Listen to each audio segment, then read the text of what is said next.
Prime Minister Benjamin Netanyahu on Thursday called U.S. President Donald Trump's recognition of Jerusalem as Israel's capital one of the key milestones in the Jewish state's history, comparing it to several monumental past events. There are major moments in the history of Zionism: the Balfour Declaration, the founding of the state, the liberation of Jerusalem, and Trump's announcement yesterday. Netanyahu said in a video posted to social media. Get the Times of Israel's daily edition by email and never miss our top stories. Free sign up. I told him, my friend the president, you are going to make history. Yesterday, he made history. Netanyahu added. The prime minister said Trump's decision was embraced by Israelis of all stripes, paraphrasing a famous biblical verse to invoke the Jewish people's long-held emotional attachment to the city.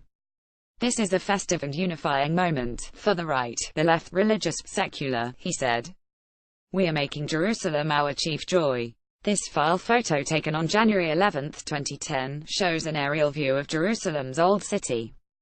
AFP photo files Marina Passos. Netanyahu, who has been effusive in his praise of the U.S. president's decision, spoke 3 times with Trump in the days before the speech, discussing with him the importance of him recognizing Jerusalem as Israel's capital, a well-placed Israel source said.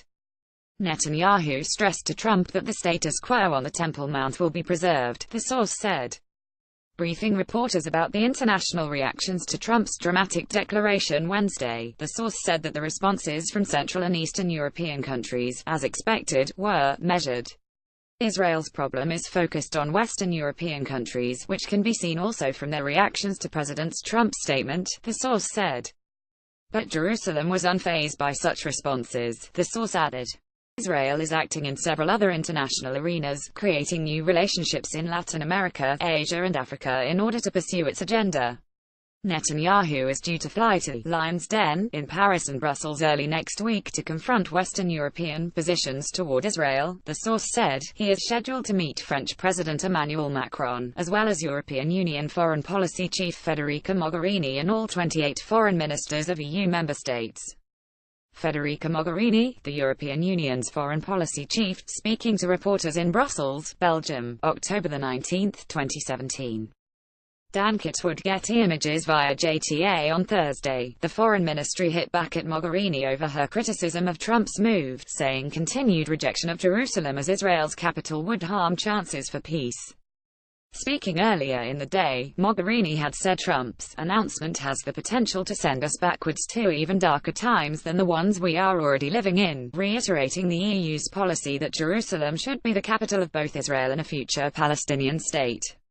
She also called for an even stronger engagement for peace during this difficult moment, and said the bloc will now engage even more with the parties and with our regional and international partners in the pursuit of a peace deal.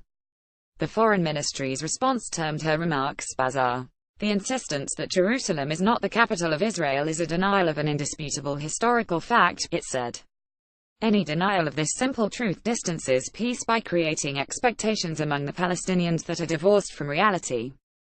President Trump took a courageous and just step that advances the chance for peace by speaking the truth, it added.